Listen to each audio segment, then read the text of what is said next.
Are you struggling to exclude specific JSON files in your Webpack configuration?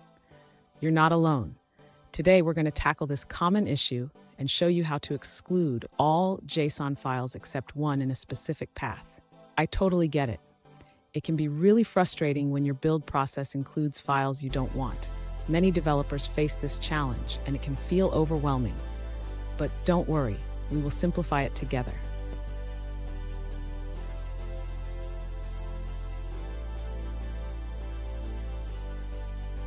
Here's the specific question we're addressing today.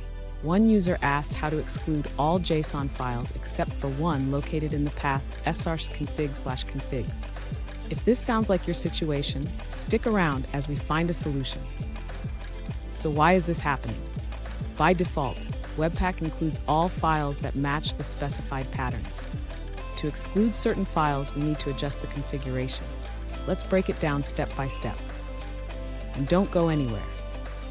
At the end of this video, I have a bonus tip that will help you optimize your Webpack configuration even further.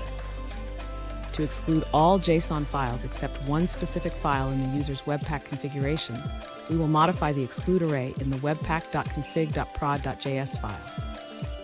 First, the user should identify the path of the JSON file they want to include. In this case, it's located in the src's config/configs directory. Next, the user needs to update the exclude array to exclude all JSON files while allowing the specific file. This can be done using a regular expression. Finally, the user should save the changes and run their Webpack build process to ensure that the configuration is applied correctly.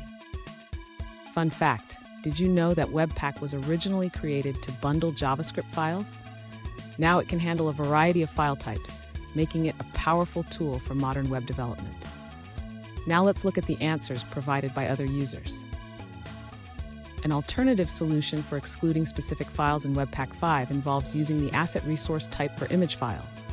This user suggests defining a test for image formats like PNG, SVG, JPG, JPEG, and GIF, and setting their type to asset resource.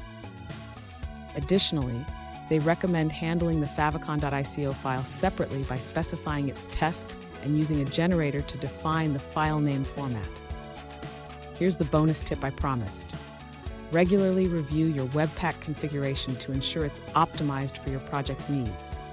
This can save you time and headaches down the road. And there you have it.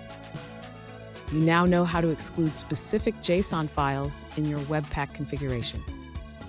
If you found this video helpful, please hit the subscribe button for more tips, and don't forget to check out our other videos for more insights.